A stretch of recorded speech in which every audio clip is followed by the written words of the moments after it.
चारों ओर कस लिया था। पर जब मुझे ऐसा लगा कि आर्यन आगे भी कुछ करने की कोशिश कर सकता है, तो मैंने उससे धीरे से कहा, आर्यन प्लीज दरवाजा बंद कर दो। मेरी बात सुनकर आर्यन हंसते हुए बोला, इस समय यहां कौन आएगा? मैंने धीरे से मुस्कुराते हुए कहा, फिर भी तुम दरवाजा बंद कर लो ना प्लीज। आर्यन ने मुझे छोड़ा और दरवाजा बंद करने चला गया। वापस आकर उसने फिर से मुझे अपने पास खींच लिया और जैसे वो मुझे अपनी बाहों में भरने लगा, तो मैंने धीरे से कहा, आर्यन लाइट भी बंद कर लो प्लीज।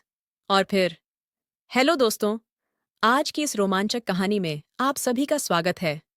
काफी देर एक दूसरे में समाये रहने के बाद जब सब कुछ हो गया, तो मैंने तुरंत ही आर्यन को पीछे हटने के लिए कहा। मेरा दिल जोरों से धड़क रहा था और मेरी सांसें भी बेकाबू होती जा रही थीं। मैंने जैसे तैसे खुद को संभाला और आर्यन को मेरे कमरे से बाहर जाने के लिए कहा। वह बिना कुछ कहे सर झुकाकर मेरे कमरे से बाहर चला गया। उसके जाते ही मैं कांपते हुए अपने बिस्तर से उठी और बाथरूम की तरफ चली गई। मेरा मन उलझनों से भर चुका था। मैं यही सोच रही थी कि एक शादीशुदा औरत होते हुए भी मैंने ये क्या कर दिया। एक शादीशुदा औरत होते हुए भी मैंने किसी और के साथ संबंध बना लिए थे, और वो भी मुझसे 10 साल छोटे लड़के से। यह सब सोचते हुए मेरा दिल बहुत जोरों से धड़क रहा था। मैं जैसे तैसे बस खुद को शांत करने की कोशिश कर रही थी। जो हुआ वह नहीं होना चाहिए था, लेकिन अब ऐसी परिस्थिति में मैं और कर भी क्या सकती थी। मैंने बाथरूम में खुद को साफ किया और खुद से एक वादा भी किया कि मैं अब से बहुत ही सतर्क रहूंगी। नहाने के बाद मैंने अपनी साड़ी पहनी, अपने बालों को ठीक किया और अपने बिस्तर पर जाकर लेट गई। पूरे दिन की थकान और उलझनों ने मुझे इस कदर थका दिया था कि मैं कब सो गई मुझे पता ही नहीं चला।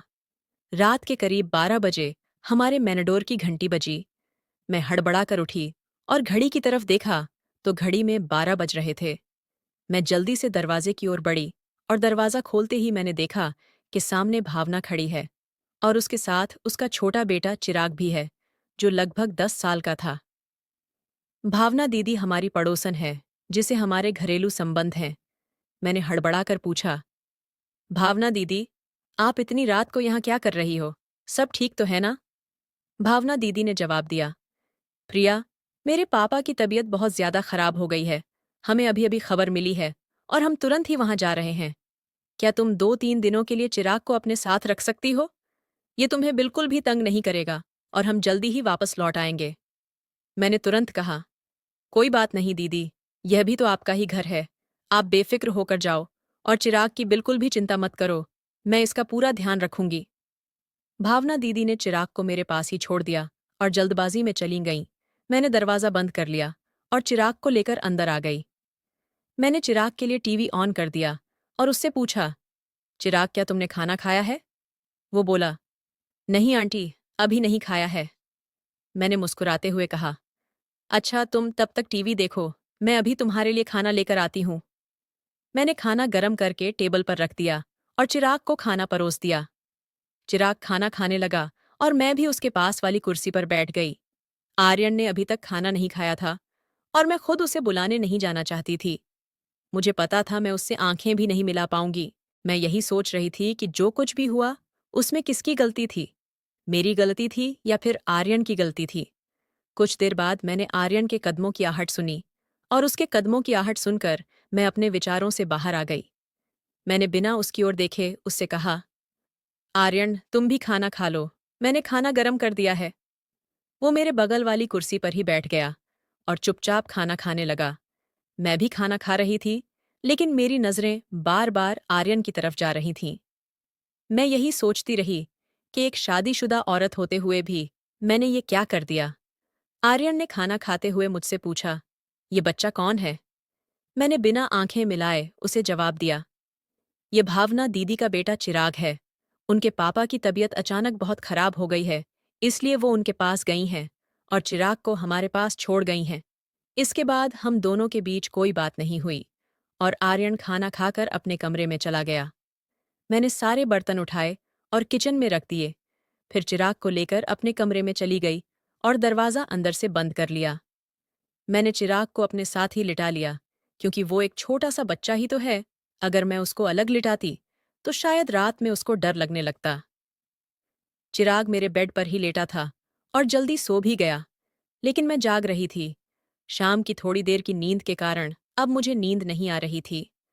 आज का दिन मेरी जिंदगी में एक नया मोड़ ले आया था। मेरे दिल और दिमाग के बीच लड़ाई चल रही थी। दिल कह रहा था कि आज जो भी हुआ है वह सही हुआ है, जबकि दिमाग इसे गलत ठहरा रहा था।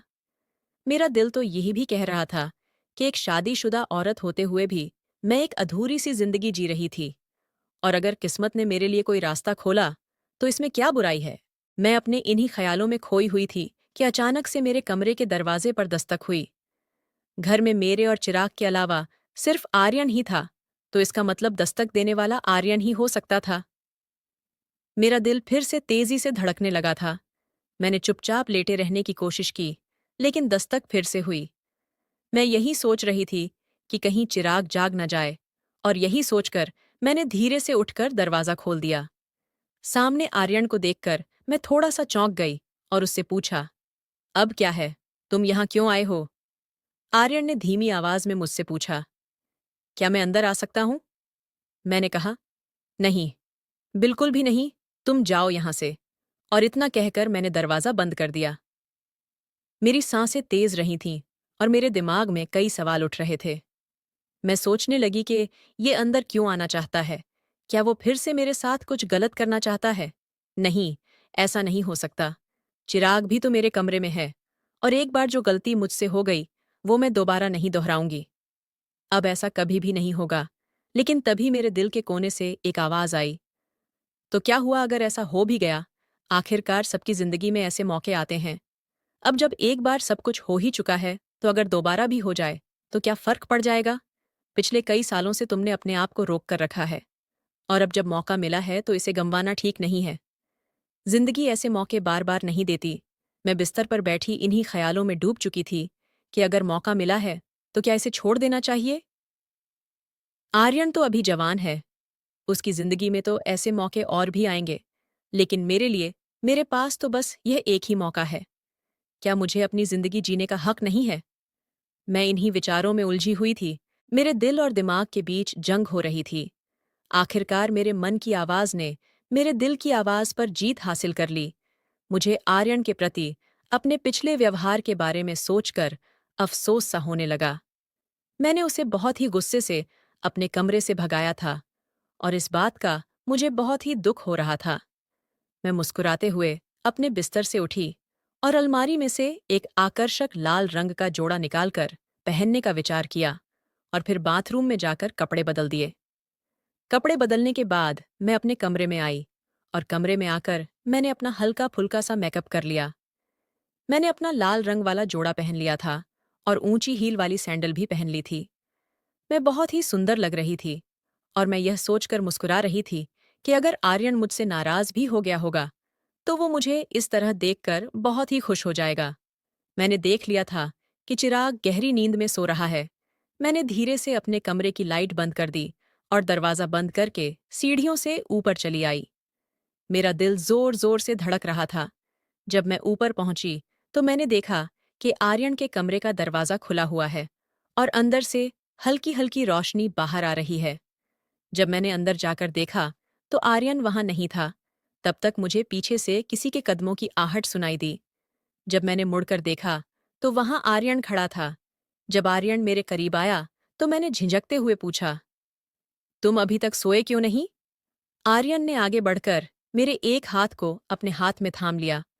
उसकी नजदीकी से मेरे दिल की धड़कनें और तेज हो गई थीं। आर्यन ने मुस्कुराते हुए कहा, मुझे यकीन था कि आप मेरे पास जरूर आओगी। और इतना कहकर उसने मुझे अपनी तरफ खींच लिया। मैं बिना किसी प्रतिरोध के उसके पास चली आई। आर्यन ने मुझे अपनी बाहों में भर लिया था, और उसकी इन नज़दीकियों से मुझे एक अजीब सा सुकून महसूस हो रहा था। मैंने आर्यन के सीने में अपना चेहरा छुपा लिया और धीरे से बोली, आर्यन, मुझे बहुत डर लग रहा है।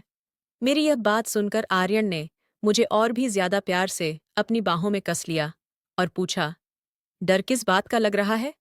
मुझे उसकी बाहों में बहुत असहज महसूस हो रहा था, लेकिन एक अजीब सा आकर्षण भी महसूस हो रहा था। मैंने धीरे से कहा, कोई हमें देख ना ले। आर्यन ने भी धीरे से कहा, यहाँ है ही कौन जो हमें देखेगा?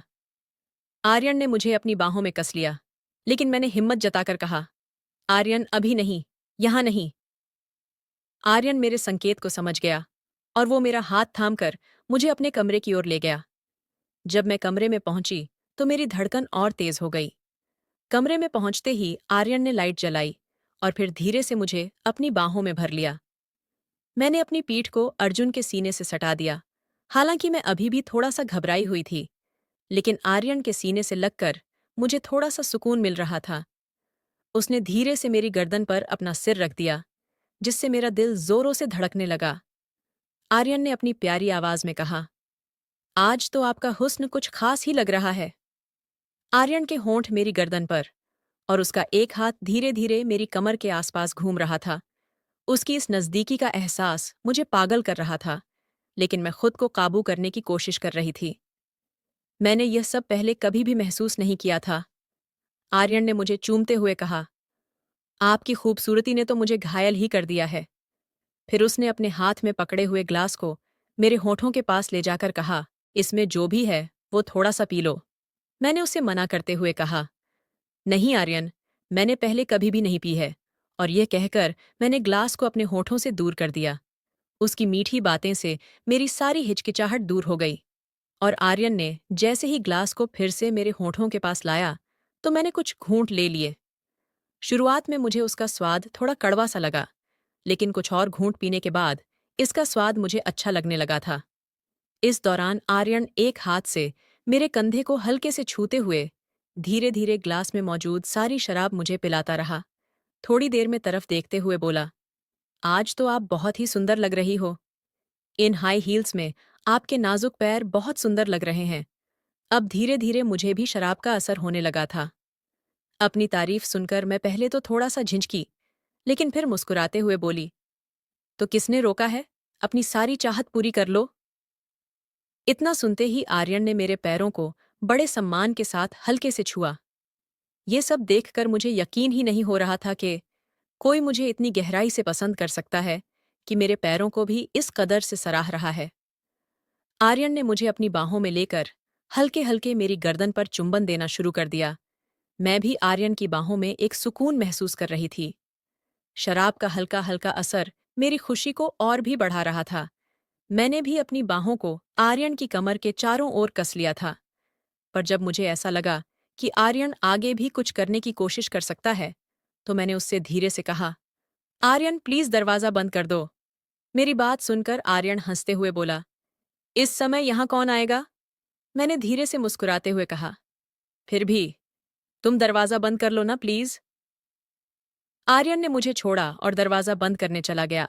वापस आकर उसने फिर से मुझे अपने पास खींच लिया और जैसे वो मुझे अपनी बाहों में भरने लगा तो मैंने धीरे से कहा, आर्यन लाइट भी बंद कर लो प्लीज।